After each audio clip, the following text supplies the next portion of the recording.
Hello friends, welcome back to our channel. तो आज हम लोग क्लास 10th के चैप्टर 1 यानी कि हम लोग रियल नंबर चैप्टर 1 है क्लास 10th के अंतर्गत।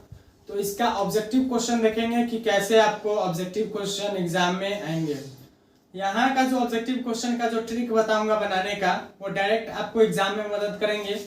सो वीडियो के अंत तक बने रहें और देखें कैसे बनाएंगे। पहला हमारे पास क्वेश्चन है, यदि ए और बी अभाज्य संख्या है ए और बी अभाज्य संख्या है तो ए और बी का लसाअ क्या होगा, यानी कि एलसीएम क्या होगा। तो जब भी एक नोट में लिख लीजिएगा, जैसे मैं बता दूं कि ऑब्जेक्टिव क्वेश्चन आप लोग को पढ़ना ही है तो ऑब्जेक्टिव के लिए एक अलग नोट्स बना लीजिएगा और उसमें जो मैं ट्रिक बताऊंगा उसको आप लिख लीजिएगा, ये आपको बहुत फायदेमंद होगा। तो नोट में एक लिख लीजिएगा क्या होता है। जब भी अभाज्य संख्या की बात आए, अभाज्य संख्या, तो अभाज्य संख्या का जो होता है HCF हमेशा एक होता है। अगर दो अलग अलग अभाज्य संख्या है, दो अभाज्य संख्या अगर अलग अलग है तो उनका HCF एक होगा। और दूसरा नोट में लिख लीजिएगा, यदि दो अभाज्य संख्या P तथा Q हो तो उनका अगर एलसीएम पूछे तो बस जस्ट उसको गुना कर देंगे, P और Q में गुना कर देंगे तो एलसीएम हो जाएगा P इंटू Q बस। और अगर एक ही तरह के दो अभाज्य संख्या दे, तीसरा यदि P तथा P, यानी कि मान लीजिए दो एक ही तरह का अभाज्य संख्या है, दो अभाज्य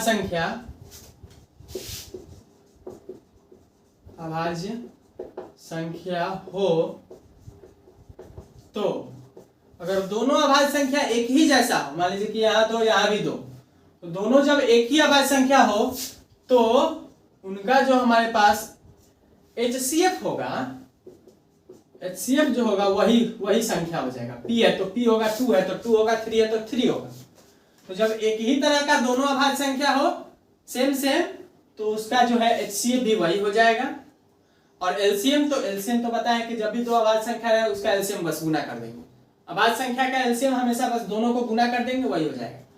और अभाज्य संख्या का अगर दो अलग अलग है तब उनका जो HCF होगा एक होगा। ये नोट में आप लोग इस बात को लिख लीजिएगा।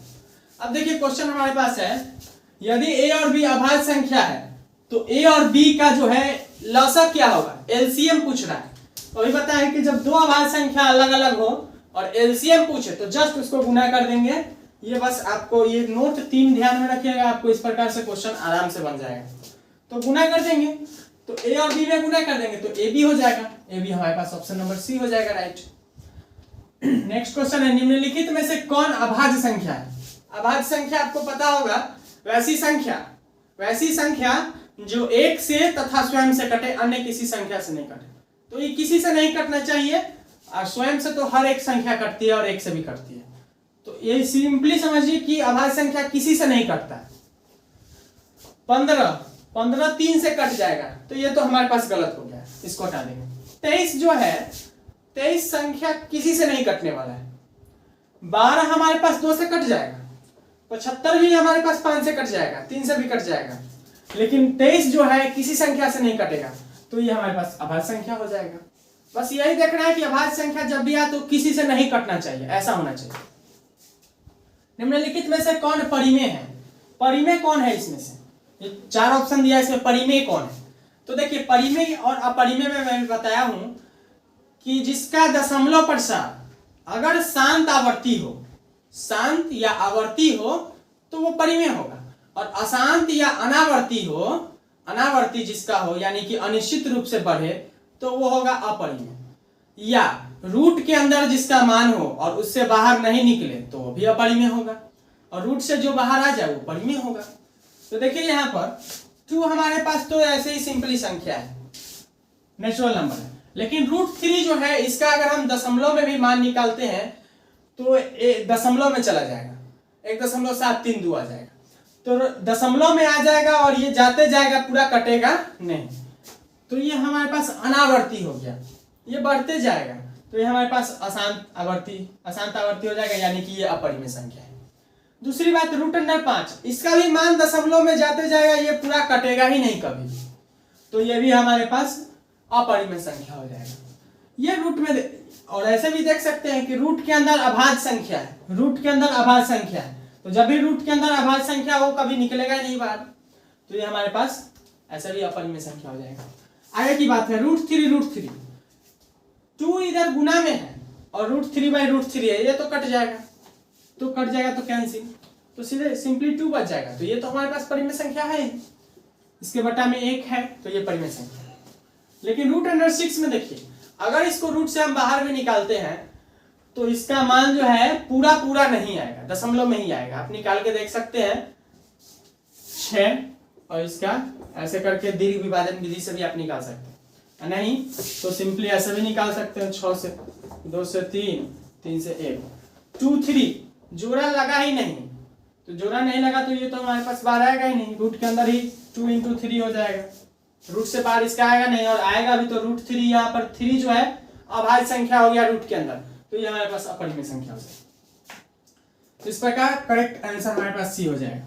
4 नंबर देखिए क्वेश्चन, यदि 65 तथा 117 का मौसम, यानी कि हमको क्या दिया है, HCF दे दिया है, किसका HCF दिया है, तो 65 और 117, 65, 117 का जो है HCF दिया है 65m - 117, इसके रूप में है, इसके रूप में है, तो m का मान पूछ रहा है, यहां पर हमारे पास m का मान क्या होगा, तो HCF दिया है, तो HCF के आपको पता भी होगा कि HCF जब होता है वो संख्या जो है उसमें कॉमन आना चाहिए, दोनों के फैक्टर में कॉमन आना चाहिए, तो 65 और 117 का आप फैक्टर भी निकाल के देखिएगा तो कॉमन आएगा हमारे पास, ये देखिए 13 × 65 होता है, तो 5वीं अभाज्य संख्या 13वीं अभाज्य संख्या, तो ये हो जाएगा 5 × 13, 13 × 5 65 के जगह पर, और 117 में तो 13 × 9 17 से 117,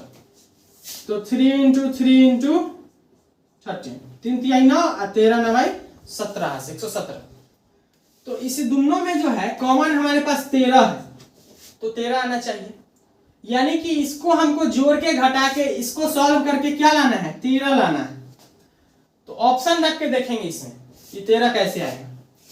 1 रखते हैं अगर यहाँ पर m के जगह पर, तो 65 में 1 से तो 65 हो जाएगा, और 117 में से घटाएंगे तो हमारे पास 13 आएगा नहीं। 2 रखते हैं, अगर 65 के जगह 2 रखते, m के जगह 2 रखते हैं तो 65 दूना हो जाएगा हमारे पास 130, और घट जाएगा 117, आ जाएगा हमारे पास 13 आंसर। इस प्रकार ऑप्शन बी जो है हमारे पास करेक्ट आंसर है।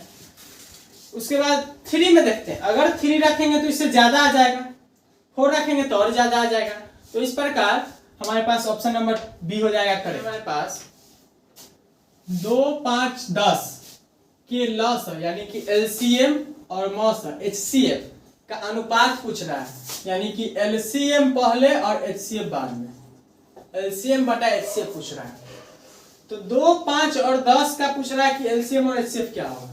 जस्ट पहले देखिएगा, हमेशा HCF से चेक करिएगा, तो HCF तो बटा वाला है यानी कि अनुपात के बाद वाला, तो 1 सब का HCF 1 हो सकता है, ठीक है। 3 होगा क्या HCF किसी का, 3 से 2 लगेगा, नहीं लगेगा, 5 नहीं लगेगा, 10 नहीं लगेगा, फिर 1 2 का HCF भी हो सकता है, 5 का भी हो सकता है, 10 का भी हो सकता है, तो ये और ये हो सकता है। 10 से 10 लग सकता है, 10 से 5 नहीं लग सकता है, 10 से 2 नहीं लग सकता है, तो ये और ये तो हमारे पास गलती हो ही गया, और ये 2 बात है। अब इन दोनों में देखना है कि सही कौन सा होगा, तो 10, 5, 2 ये सब हमारे पास जो संख्या है वो सम संख्या है, और सम संख्याओं का हमारे पास कभी भी जो है LCM विषम संख्या नहीं आएगा, सम संख्याओं का LCM कभी विषम नहीं आएगा, इसलिए हमारे पास ऑप्शन नंबर बी करेक्ट हो जाएगा। ऐसे आपको हिट एंड ट्रिक से तुरंत बनाना है क्वेश्चन। सबसे छोटी अभाज्य संख्या और सबसे छोटी सॉरी भाज्य संख्या और अभाज्य संख्या। तो भाज्य संख्या में भी सबसे छोटी 2 होती है और अभाज्य संख्या में भी सबसे छोटा संख्या 2 होता है। इनका मौसा पूछ रहा है कि कितना होगा, मौसा यानी कि HCF। तो 2 संख्या है, इनका HCF क्या होगा, तो ये दोनों तो 2 ही से लगेगा, तो HCF भी हमारे पास 2 हो जाएगा। Option number B. 2 लगातार संख्याओं का मौसा है यानी कि HCF। 2 लगातार संख्याओं का HCF क्या होगा, तो देखिए लगातार 2 संख्या यानी कि प्राकृतिक संख्या की बात हो रही है, तो 1 और 2, 1 2, ये दोनों का HCF क्या होगा, तो दोनों हमारे पास अलग अलग संख्या है और दोनों जो है सिर्फ 1 से लगेगा और किसी से लगेगा नहीं, तो ऑप्शन नंबर हमारे पास बी करेक्ट हो जाएगा। उसके बाद 5005 के कितने अभाज्य गुणनखंड है, अभाज्य गुणनखंड यानी कि इसका प्राइम फैक्टराइजेशन मेथड से इसको तोड़ लेंगे। तो लास्ट अंक इसका 5 है, तो ये 5 से लगेगा, तो 5 से इसको लगाएंगे तो 1005। अब तो ये लगेगा नहीं, अब किसी संख्या से ही नहीं लगेगा ये, तो हमारे पास 1 और ये 2 ही हमारे पास इसका प्राइम फैक्टराइजेशन हो जाएगा।